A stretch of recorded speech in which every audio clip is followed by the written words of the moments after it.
What is going on, rivals? It's your boy Grandpa Casual, and I am back with another one. So today we are talking about tiers list, but more specifically, we're talking about a tier list of strategists. Yes, this is from my perspective, my experience. I have roughly 500 hours in the strategist role so far. I've played strategist since day one. So I wanted to go over my top list from my experience with the game of strategists and which ones are more effective and which ones are not so good. Just as a disclaimer, this is my list based on my experience. I know other experiences may differ, but this is just based on my experience playing the game as a strategist since day one. So before we get into it, I want to kind of go through my criteria of what I believe is a good strategist. So for me, a good strategist, number one, means that they have a high healing frequency, okay? Because that is really the main role of a strategist. You are the healer. You bolster the tanks. You bolster the DPS. You keep everybody in the fight, right? So having a high frequency of healing is key to being a great strategist in my book.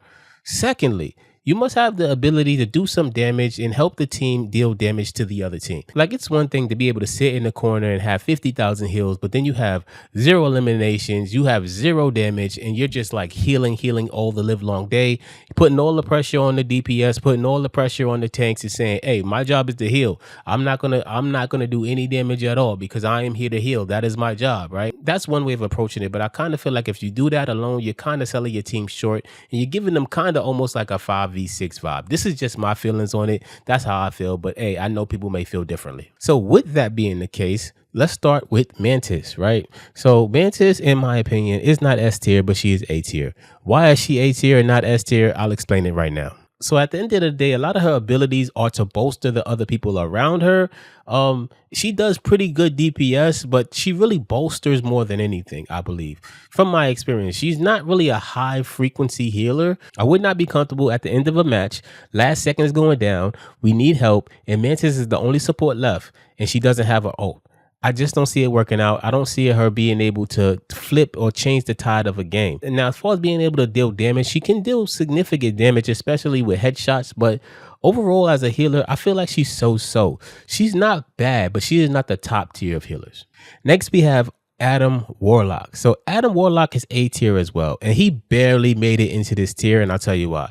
The only reason that Adam Warlock is in this tier, in my opinion, is because he has that revive ability with his ult.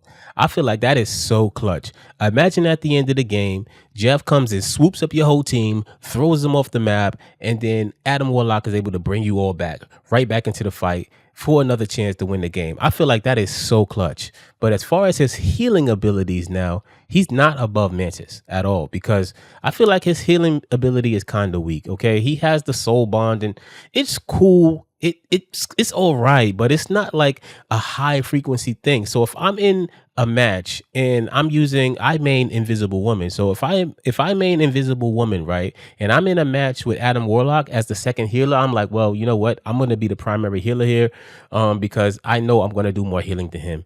So he's not a healing primary in my opinion. He definitely does some decent DPS and can help the team in that regard. I see him as a good third healer if you're doing a 3 healer stack, but if it's just 2 healers, I feel like he's kind of lackluster.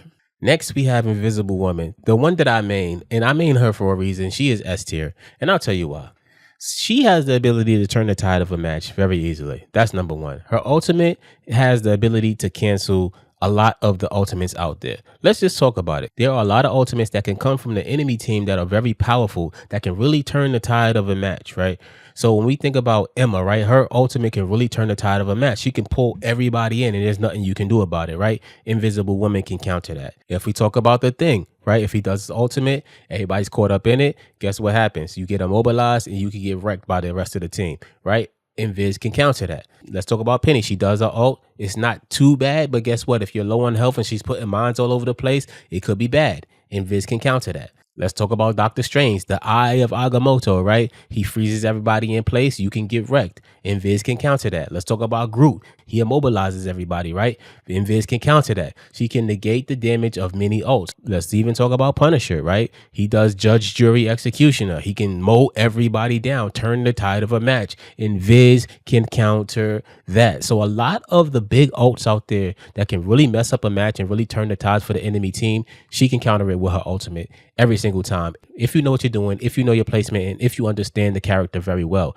I have well over 200 hours with this character, so I know exactly how to play her, and I know exactly how to approach every single ultimate that she faces. So secondly, as far as her damage output, it's pretty much incredible. So her orb does healing, and it does damage.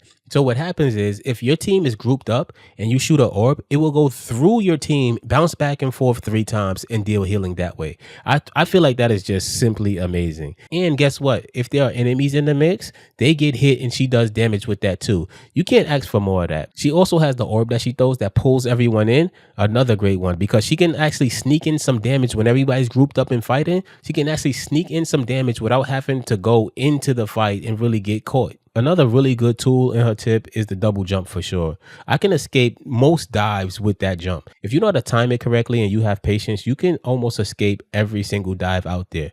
The only one I really have problems with is Black Panther because he's simply so fast. Like I have to turn the sensitivity up to like 250 to be able to turn around fast as him.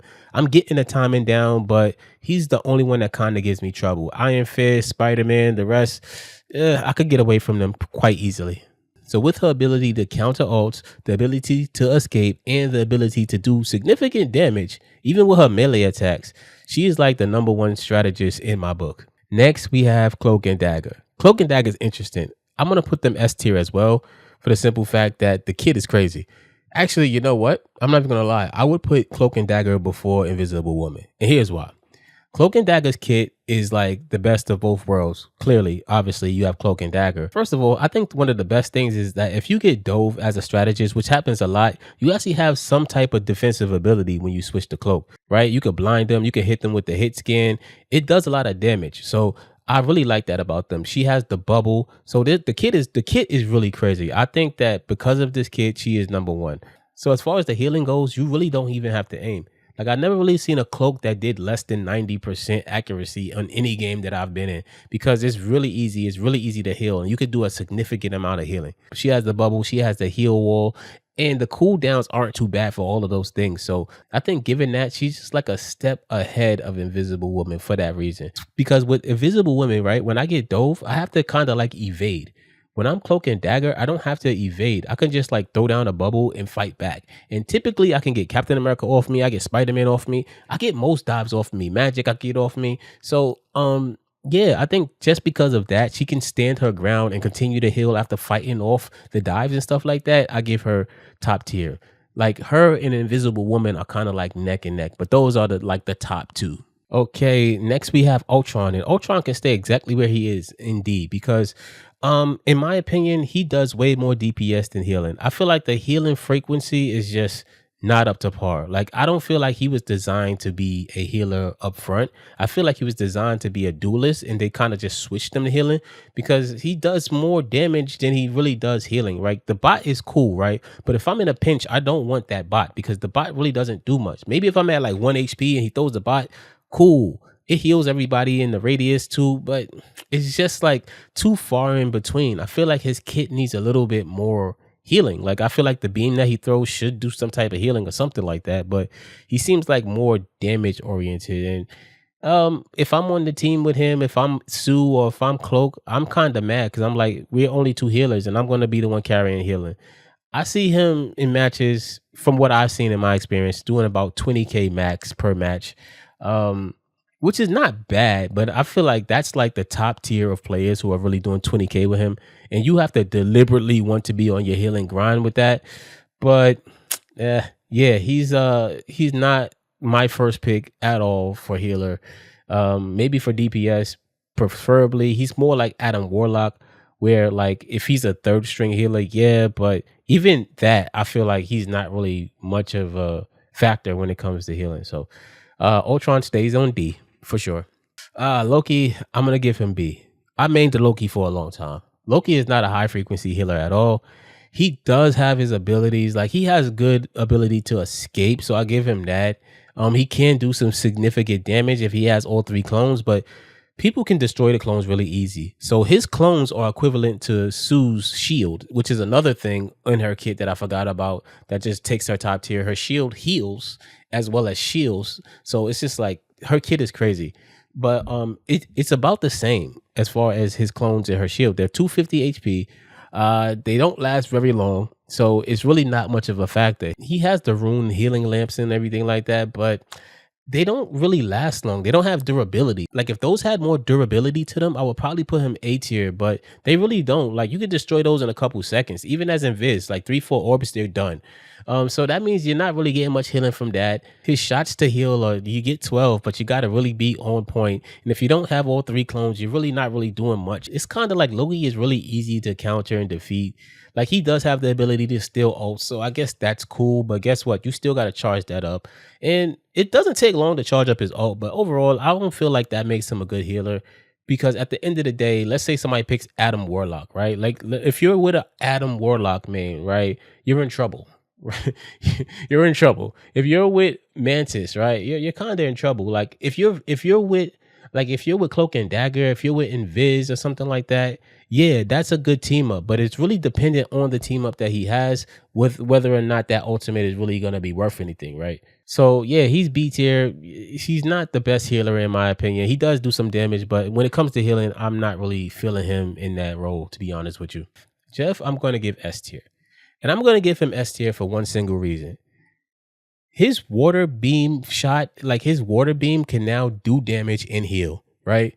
But on top of that, it has unlimited range. And why is this important? Because sometimes you get flyers in your match and you can't get a DPS that will do anything to the flyers, right? They're not doing anything. You're begging for a Punisher, you're begging for a Hela, you're begging for a Hawkeye, but you can get somebody to get on Jeff and have a little fun and say, hey, just shoot this Iron Man. I'm going to protect you. Become third healer, be Jeff. Shoot this Ultron and I'm going to heal you. Shoot this Storm and I'm going to heal you, right?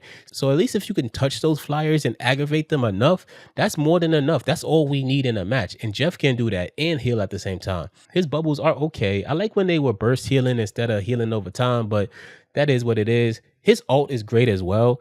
Like I've seen Jeff turn the tide of matches many times. Like everybody's on point. He grabs everybody off a point, spits out his teammates and spits the whole team off of the map. I've seen it happen time and time again.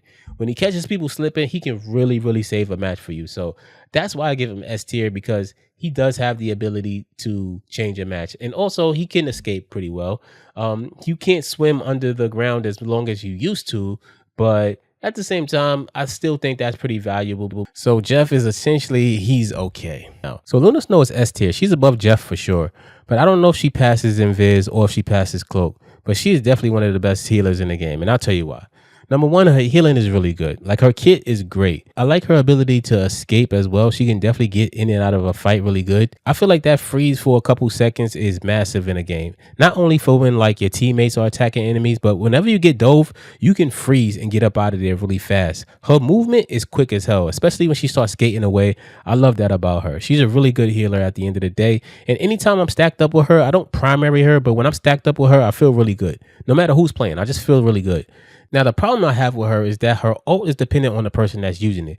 A lot of time, Luna mains love to move around when they use that ult. So you have to jump around and kind of chase Luna around to stay on top of it. So if you want the healing, you got to chase her around. If you want the power up, you got to chase her around. A lot of Lunas don't stay still and they can't. And she can't because if there's a Magneto on the team, he can just one-shot her with the ult. So I totally get that. And there's no way for her to escape. So she kind of has to move around. So with that, that's the only problem that I have with her. But overall, her kit is really good. She's a really good healer. She has a really good healing frequency as well. She can heal herself. Overall, yeah, one of the top healers in the game. Absolutely. Hands down. Next, we have Rocket Raccoon. Rocket Raccoon, I'm going to give him A tier. Like, he's really good as far as healing. His gun is powerful. I like his ult as well. His ult is really powerful when it gives you the armor and the power up. I think that's great. He does high frequency healing, but he's one of those healers where you can do 0 elimination, 0 damage, and have like 60k heals. But I feel like you're not impacting the team. You're not really helping the team. You got to hide in the corner, throw a res, and just kind of like stay out of dodge. And I think that's the case because his movement just sucks. Like, as far as escapability, I'm going to give him probably, yeah, at the bottom of the tier because you can hardly get away. You can climb up walls, but a smart player is going to get you every single time. The boost is kind of mid. It has a long cooldown as well. So Overall, I don't know. I don't feel like his escapability from my experience is really good, but that's just my experience. His healing is really good, and his weapon primary can do some damage and also help with like flyers and things like that. So I give him that. But overall, I'm not the biggest fan of Rocket when it comes to healing, especially if there's like divers who are diving us because he's not gonna do much. He's gonna be running most of the time. So yeah, so I give him A tier. He's strong, he's okay, but he's not top of the A tier at all. Yeah, so this is it. This is my tier list of supports based on my experience, based on what I've seen and what I've dealt with playing with these characters. I do feel like the top four up here are kind of like the strongest healers there are. I feel like the weakest is Ultron, hands down. I would pick everybody here above Ultron before I ever pick the Ultron. And I would pick everybody above Loki, obviously, before I would pick a Loki. But the top was that seven right there. The top seven are like really solid picks, especially when they have team ups and things of that nature going for them. But yeah, this is my list. So outside of that, let me know what you think. Do you agree with my list? Do you like it? Do you not like it? Do you think that I'm just having a skill issue and that's why I don't understand these characters? Whatever it is, I'm down to have conversations with you all. Just try to be kind, take it a little easy on me, man. But outside of that, if you're into having Marvel Rivals conversations or just casual gaming conversations, period, consider liking and subscribing. Thanks so much for chilling with me today, and I will see you all in the next one. Peace.